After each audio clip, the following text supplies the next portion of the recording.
Hello po mga kababayan, kamusta po kayong lahat? And once again, welcome back to another episode of Simply Talkies Vlog.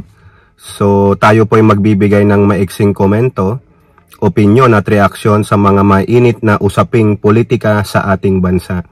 And shout out po sa lahat ng ating channel subscribers, followers, nagla-like at nagsishare ng ating mga videos. And special shout out to all our OFWs, to the men and women in uniform, sa ating mga frontliners at mga guro. And may God bless us all. May God protect the Marcos administration from the evil doers or forces from the likes of Dutertes, their minions, and the anti-Marcoses. So pag-usapan natin mga kababayan, ito pong sinabi ng mga liberals, mga leader ng liberal, mga prominenteng actors sa liberals, yung grupong mga progressive grupo nila Trillanes at si former Associate Justice retired Antonio Carpio. Kasi po itong si Carpio, na interview po ito sa Bilyonaryo, at siya po ay may sinabi na si Digong pala pwede pang makalaya. Iyon naman pala. Bakit hindi sinasabi yan ng mga minions ni Duterte? Alam nyo ba talaga? Lalo na yung mga abogado ng mga followers ni Duterte, yung mga aso ni Duterte. Alam nyo ba yon? Diyan po sa interview ni retired Associate Justice Carpio, sinabi niya, si Duterte ay pwede pa rin questionin yung warrant of arrest process. Pwede po siyang mag-plead, during siguro sa pre-trial, pwede siyang magbigay doon ng kanyang saloobin, Hindi ko alam po ano nangyayari diyan sa mga ganyan sa korte, Pwede niya pong sabihin, questionin na hindi maayos yung pagsisilbi sa akin ng warrant of arrest, hindi dumaan sa tamang proseso, bibigyan po siya ng chance.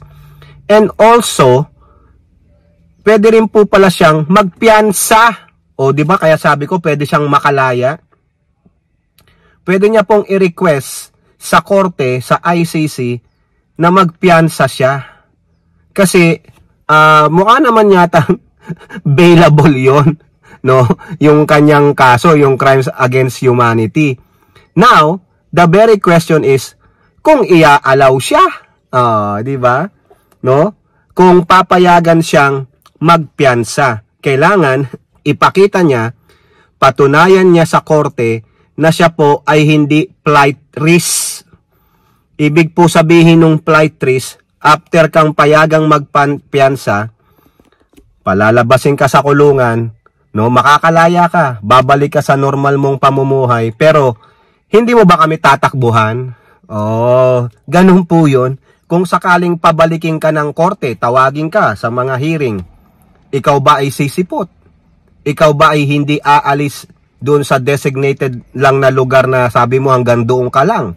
Hindi mo ba kami tatakasan? Ayun ang madaling sabi. Hindi ka ba yung magtatago? Hindi mo ba kami pahihirapan? Kaya tinatawag na flight risk. Ngayon mga kababayan, kung sakali man napayagang magpiyansa si Digong, hindi naman po siya palalabasin dyan sa the Netherlands. Diyan ka lang sa Netherlands. Hindi ka papayagang lumabas ng Netherlands o bumalik sa bansang Pilipinas.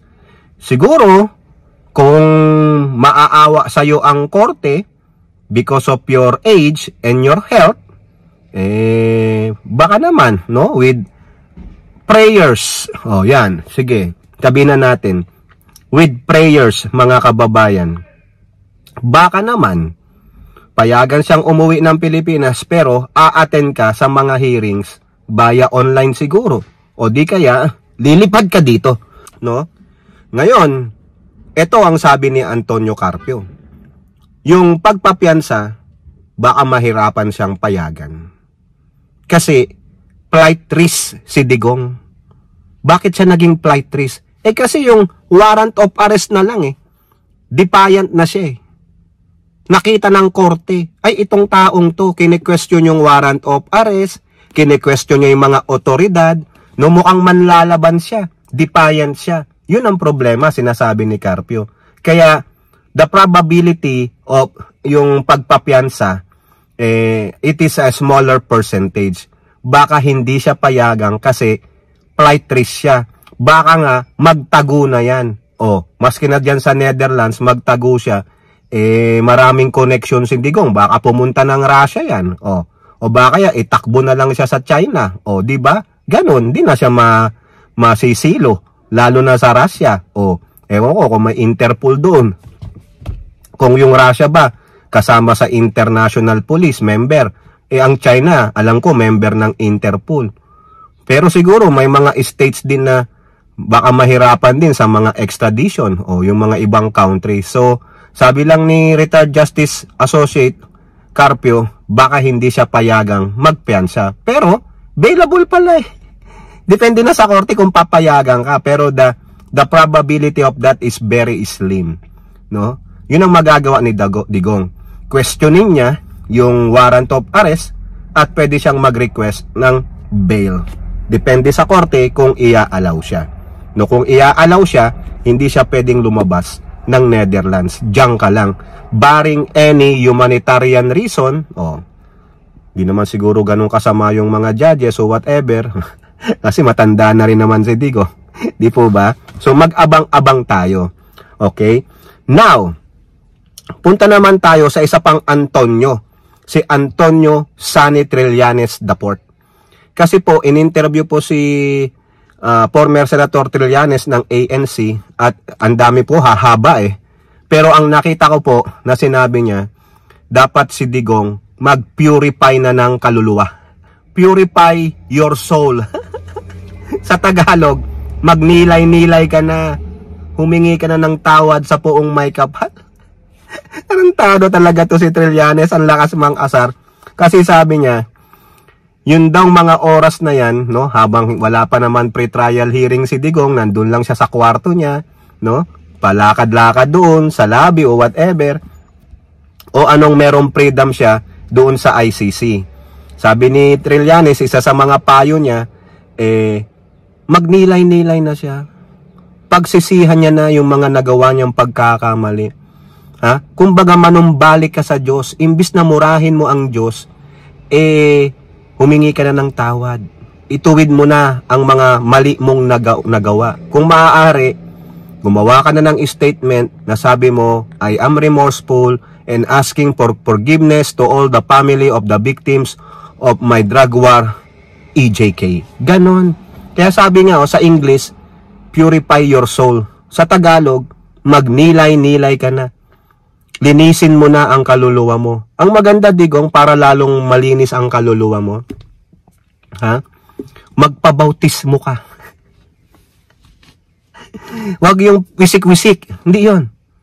Yung totoong bautismo ayon sa Biblia. Yung ilulubog ka ng buong buo. Yung para bang ilulublog ka. Para kang ilulunod sa tubig. Yun. No? At taot puso mong tanggapin ang iyong kasalanan, give it up. At sabihin mo, Lord, come into my life. Forgive me of my sins. Lublob mo ang sarili mo doon. Diba? Confess your sin. Ayun ang purify your soul. At Digong, para naman at least, hindi mo na sila aantayin sa impyerno. Malay mo. Mabait ang Diyos. Nanghingi ka ng patawad at nagpatawad ka, pinatawad ka. That's what you call purify your soul.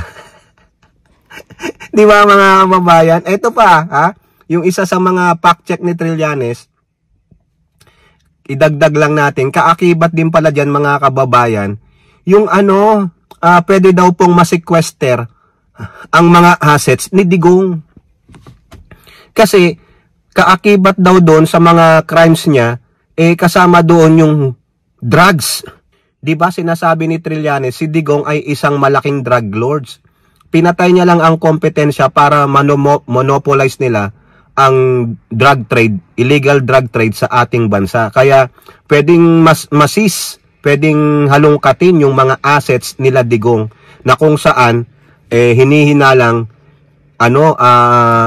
mga drug money ang pinanggalingan noon. Yung pala yun mga kababayan, kaya mahaba-haba itong kwento na ito, no? Itong eksena na ito nila Digong sa ICC at ang pamilya niya, mga kababayan. So abangan natin, no? So just to recap, sabi ni Antonio Carpio, pwedeng questionin ni Digong yung warrant of arrest at pwede siyang mag-ask ng bail, magpiyansa siya. Ngayon kung papayagan siya, okay. Kung hindi siya papayagan kasi nakikita ng mga hurado ng ICC na siya ay flight risk. Yung tatakbuhan niya ang korte, magtatago siya. Okay? At ito namang si Antonio Trillanes, sinasabi niya, kay Digong ang payo niya, purify your soul.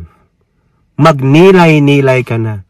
Gamitin mo na yung oras mo dyan sa ICC na naka-downtime ka na pag-isipan mo ang mga nagawa mong mali.